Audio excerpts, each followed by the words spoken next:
आज के वीडियो में 11th के बच्चों को दोहरी प्रविष्टि प्रणाली के संबंध में बताने जा रहे हैं। ये डबल एंट्री सिस्टम जो है सो अकाउंट का सबसे इम्पोर्टेंट चैप्टर है। इसी डबल एंट्री सिस्टम के आधार पर पूरा अकाउंट आधारित है। ये डबल कल बताए हुए थे पिछले क्लास में, जो लेखांकन करने की मुख्यतः 4 विधियां हैं और चारों विधियों में सबसे प्रमुख विधि दोहरी प्रविष्टि प्रणाली अर्थात डबल एंट्री सिस्टम है। ये डबल एंट्री सिस्टम क्या है? दोहरी प्रविष्टि प्रणाली एक ऐसी प्रणाली है जिसके अंतर्गत प्रत्येक लेन देन के दोनों पक्षों की प्रविष्टि की जाती है। इसे जाने, दोहरी प्रविष्टि प्रणाली की शुरुआत सर्वप्रथम 1494 ईस्वी में इटली के वेनिस शहर में ल्यूकस पैसियोली नामक व्यक्ति के द्वारा किया गया था। कब किया गया था? तो 1494 ईस्वी में। 1494 ईस्वी में किसके द्वारा? तो ल्यूकस पैसियोली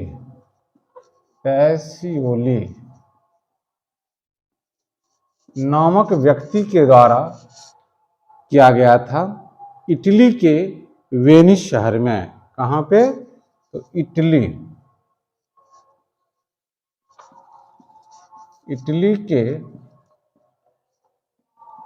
वेनिस शहर में।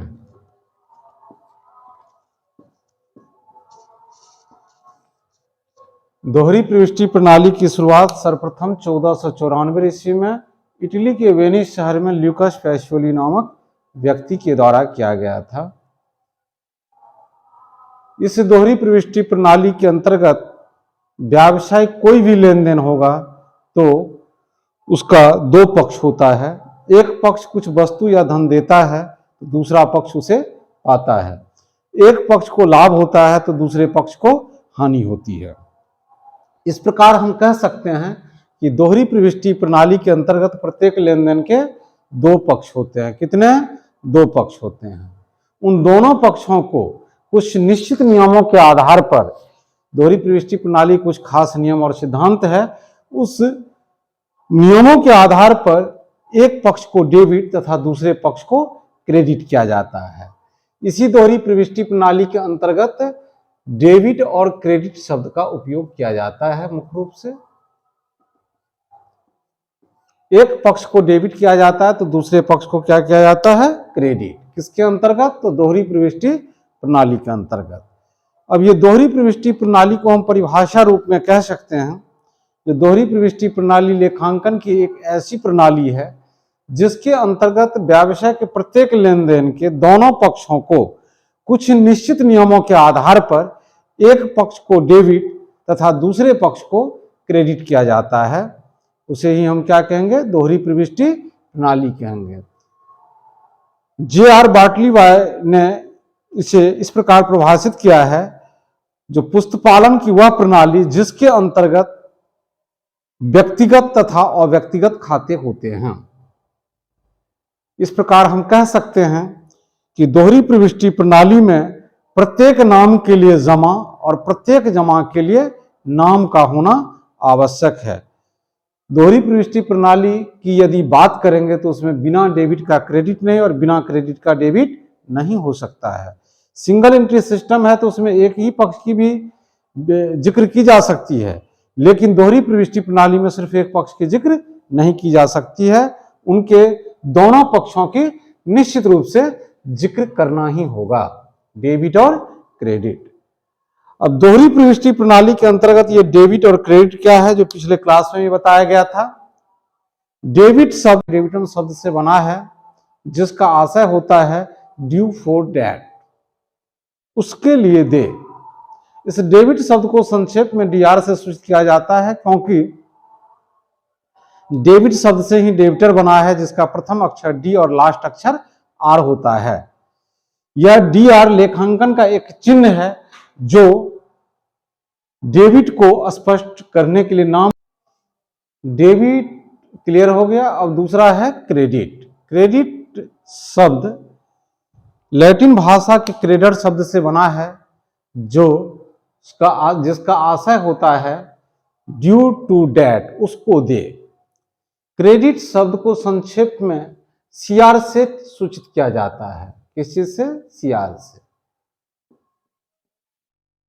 क्रेडिट शब्द को संक्षेप में सीआर से सूचित किया जाता है क्योंकि क्रेडिट शब्द से ही क्रेडिटर बना है, जिसका प्रथम अक्षर सी और लास्ट अक्षर आर होता है। यह सीआर लेखांकन का एक चिन्ह होता है, जो उसके नियमों को स्पष्ट करने एवं लागू करने के लिए किया जाता है। इस प्रकार डेबिट और क्रेडिट दोनों शब्द स्पष्ट हो गया, जो दोहरी प्रविष्टि प्रणाली में प्रत्येक लेन देन में इसका उपयोग किया जाता है। अब डबल एंट्री सिस्टम के अंतर्गत हम बात करेंगे जो अकाउंट के भेद। डबल एंट्री सिस्टम के अंतर्गत अकाउंट के भेद की बात करेंगे। डबल एंट्री सिस्टम की बात कर रहे हैं। डबल एंट्री सिस्टम के अंतर्गत अकाउंट के भेद, मुख्यतः जो भेद होते हैं यही 3 होते हैं। परंपरागत आधार पर इसको कहा जाता है। डबल एंट्री सिस्टम के अंतर्गत परंपरागत आधार पर अकाउंट के मुख्यतः 3 भेद होते हैं जो निम्नलिखित हैं। पहला व्यक्तिगत खाता पर्सनल अकाउंट, दूसरा वास्तविक खाता रियल अकाउंट और तीसरा नाममात्र खाता नॉमिनल अकाउंट। वैसे इसका एक बेस है, जो इसको हम 2 पार्ट ही कह सकते हैं, व्यक्तिगत खाता तथा अव्यक्तिगत खाता होता है। उस व्यक्तिगत खाता के अंतर्गत मुख्यतः 3 भेद होते हैं और अव्यक्तिगत खाता के अंतर्गत 2 भेद होते हैं, वास्तविक खाता और नाममात्र खाता। लेकिन सामूहिक रूप से जब इस पर बात की जाए तो डबल एंट्री सिस्टम के अंतर्गत अकाउंट के मुख्यतः 3 भेद कहा जाता है। निष्कर्ष के तौर पर यदि कहें तो जो मुख्य रूप से उपयोग योग्य है, पहला क्या? व्यक्तिगत खाता, दूसरा वास्तविक खाता और तीसरा नाममात्र खाता। व्यक्तिगत खाता किसे कहेंगे? किसी व्यक्ति, संस्था या कंपनी से संबंधित खाता को व्यक्तिगत खाता कहा जाता है। इसके बाद वास्तविक खाता रियल अकाउंट, किसी संपत्ति या वस्तु से संबंधित खाता को वास्तविक खाता कहा जाता है। फिर नाममात्र खाता नॉमिनल अकाउंट, खर्चा घाटा अथवा आमदनी नाफा से संबंधित खाता को नॉमिनल अकाउंट कहा जाता है। ये छोटे छोटे शब्दों में से हम बताए हैं। अब डिटेल्स रूप में अगर हम बात करें तो व्यक्तिगत खाता के भी 3 रूप होते हैं, artificial personal account, natural personal account और रिप्रेजेंटेटिव पर्सनल अकाउंट। ये अतिरिक्त बता रहे हैं, डिटेल्स में बता रहे हैं, अन्यथा यही 3 खाता का उपयोग हमारे जर्नल बनाने में मुख्यतः उपयोग किया जाता है। अभी क्या बोले? व्यक्तिगत खाता के भी 3 भेद होते हैं। आपको इसके बाद वास्तविक खाता जो है उसका भी 2 भेद होता है और नाममात्र खाता स्वतंत्र है। तो व्यक्तिगत खाता जो हो गया पर्सनल अकाउंट, जिसमें नेचुरल पर्सनल अकाउंट पहले बोले, क्या बोले? Natural personal account. प्राकृतिक व्यक्तिगत खाता, प्राकृतिक व्यक्तिगत खाता क्या है? किसी व्यक्ति से संबंधित खाता को प्राकृतिक व्यक्तिगत खाता कहा जाता है। जैसे राम का खाता, जैसे राम्स अकाउंट, सीताज अकाउंट, ये हो गया आपको नेचुरल पर्सनल अकाउंट के। इसके बाद है artificial personal account. Artificial personal account में जिसे हम आपने बनाए हैं उसे आर्टिफिशियल पर्सनल अकाउंट कहते हैं।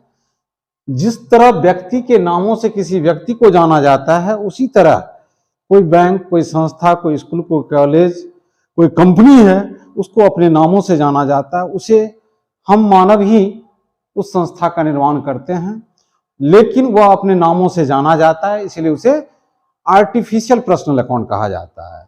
तीसरा बोले representative personal account. Representative personal account किसी व्यक्ति का प्रतिनिधित्व करता है। जब कोई खाता किसी व्यक्ति का प्रतिनिधित्व करता है तो वह प्रतिनिधि व्यक्तिगत खाता कहलाता है, अर्थात रिप्रेजेंटेटिव पर्सनल अकाउंट। ये तीनों जो अभी हम बात किए हैं, natural personal account, artificial personal account और तीसरा representative personal account.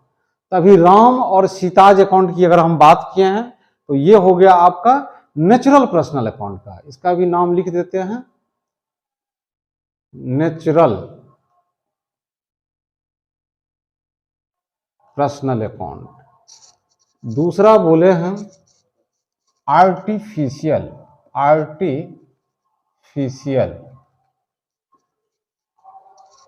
Personal account. ये इसका एग्जाम्पल डाले हुए थे। अब इसका एग्जाम्पल आर्टिफिशियल पर्सनल अकाउंट में अभी बताए हैं, कोई बैंक अगर है तो bank account, Tata company, Tata and company account. अगर कॉमर्स कोचिंग सेंटर की बात करें तो वह भी आ सकता है, ये भी एक संस्था है, कॉमर्स कोचिंग सेंटर अकाउंट। जो भी बनावट है, जिसमें जान प्राण नहीं है, लेकिन कोई व्यक्ति ने उसका निर्माण किया और वह अपने नामों से जाना जाता है, तो उसे हम आर्टिफिशियल पर्सनल अकाउंट कहेंगे। तीसरा रिप्रेजेंटेटिव पर्सनल अकाउंट। रिप्रेजेंटेटिव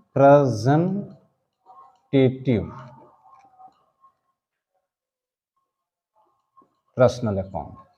इसकी एग्जाम्पल जैसे कैपिटल होता है, ड्रॉविंग होता है, ड्रॉविंग्स, और टेस्टिंग एक्सपेंस होता है, ETC।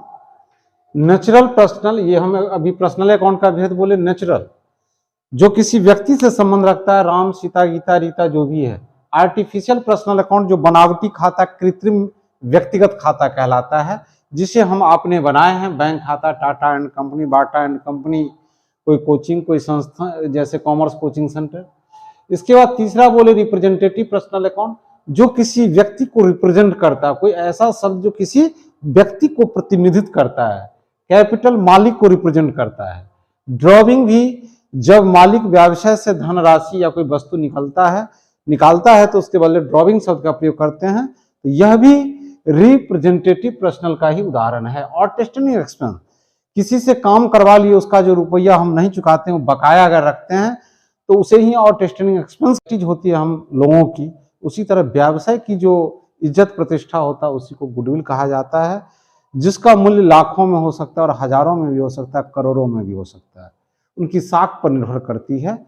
इसकी कोई वास्तविक रूप और आकार नहीं होता है, इसीलिए इसे हम इंटेंजिबल रियल अकाउंट के अंतर्गत रखते हैं।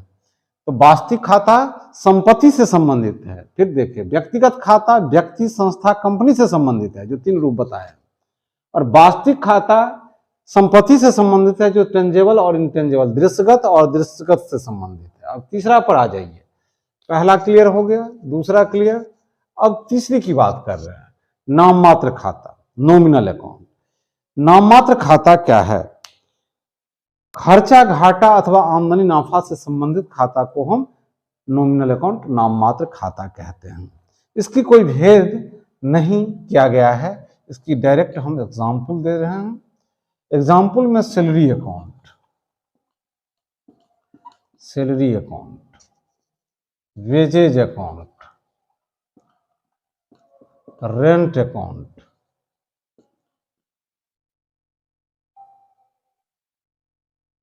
बैड डेब्ट्स अकाउंट,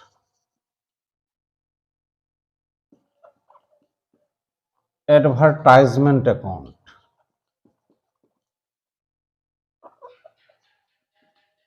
इत्यादि कह सकते हैं। ये सब ऐसी खाता है जो खर्चा घाटा से संबंधित है, आमदनी नाफा से संबंधित है। ये जो सैलरी है, जो इसका अर्थ हुआ वेतन खाता, वेजेस मजदूरी खाता, रेंट किराया खाता। अब जैसे रेंट है, रेंट हम पा भी सकते हैं, रेंट चुका भी सकते हैं।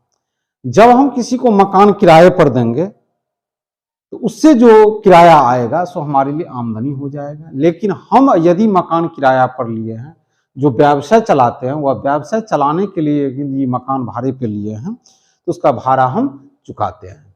तो चुकाएंगे तो मेरे लिए खर्चा हो गया, लेकिन वही जब मकान हमारे पास, हम अपने व्यवसाय के राशि से अगर बहुत सारे मकान बना रखे हैं और उसको किराए पर लगा रखे हैं, तो उससे जो किराया आएगा वो मेरे लिए आमदनी होगा। तभी हम बात क्या किए थे नाम मात्र में, खर्चा घाटा अथवा आमदनी नाफा से संबंधित खाता को नॉमिनल अकाउंट कहते हैं। तो इसमें खर्चा भी हो सकता है और आमदनी भी हो सकता है।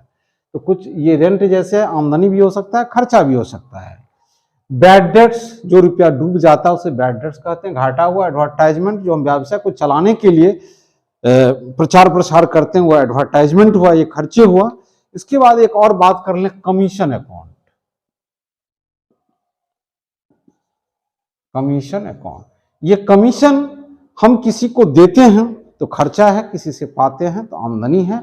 इस प्रकार हम कह सकते हैं नाम मात्र खाता के अंतर्गत किस तरह की बातों को रखते हैं, तो खर्चा घाटा आमदनी नाफा से संबंधित खाता को नाम मात्र खाता के अंतर्गत रखते हैं। इस प्रकार हम स्पष्ट कर दिए जो डबल एंट्री सिस्टम के अंतर्गत अकाउंट के मुख्यतः कितने भेद, 3 भेद। व्यक्तिगत खाता, वास्तविक खाता, नाम मात्र खाता, मतलब पर्सनल अकाउंट, रियल अकाउंट और नॉमिनल अकाउंट।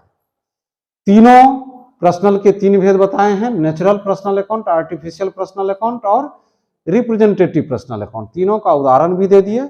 इसके बाद रियल अकाउंट के भी 2 भेद बताए हैं, टेंजेबल और इंटेंजेबल, दोनों का उदाहरण दे दिए हैं। नाम मात्र खाता का कोई भेद नहीं, उसकी डायरेक्ट एग्जाम्पल दे दिए हैं। अगले क्लास में फिर बताएंगे जो ये व्यक्तिगत खाता, वास्तविक खाता और नाम मात्र खाता जो है, इसका रूल क्या है, नियम क्या है, किसके आधार किस तरह हम किसी अकाउंट को डेबिट करेंगे और किसे हम क्रेडिट करेंगे, यह स्पष्ट करता है इसका नियम। परिभाषा में बताए थे जो दोहरी प्रविष्टि प्रणाली एक ऐसी प्रणाली होती है जिसके अंतर्गत प्रत्येक लेन देन के दोनों पक्षों को कुछ निश्चित नियमों के आधार पर एक पक्ष को डेबिट तथा दूसरे पक्ष को क्रेडिट किया जाता है। तो अब तो डबल एंट्री सिस्टम के अंतर्गत पढ़ लेते हैं, तीनों हम खाता का भेद बताएंगे और नियम के आधार पर तब डेबिट और क्रेडिट को हम समझेंगे। अन्यथा सिर्फ ये पढ़ लेने से हम एंट्री और जर्नल लेजर ट्रायल बैलेंस नहीं समझ पाएंगे। जिस तरह मैथमेटिक्स में मान लीजिए कंपाउंड इंटरेस्ट है या सिंपल इंटरेस्ट है या रेशियो है, उसको बनाने का कुछ खास नियम और सिद्धांत है, उसी तरह अकाउंट को भी बनाने के लिए कुछ नियम और सिद्धांत है, जिसमें डबल एंट्री सिस्टम के अंतर्गत सबसे पहले हमको अकाउंट के भेद को जानना पड़ा। भेद जानने के बाद इसके नियम को जानना होगा और नियम जानने के बाद फिर हम जर्नल लेजर वगैरह वगैरह सारा चीज हम बना पाएंगे और समझ पाएंगे। इस आज का यह टॉपिक समाप्त हो गया। यदि ये अच्छा लगा हो तो इसे लाइक एवं सब्सक्राइब जरूर करेंगे। धन्यवाद।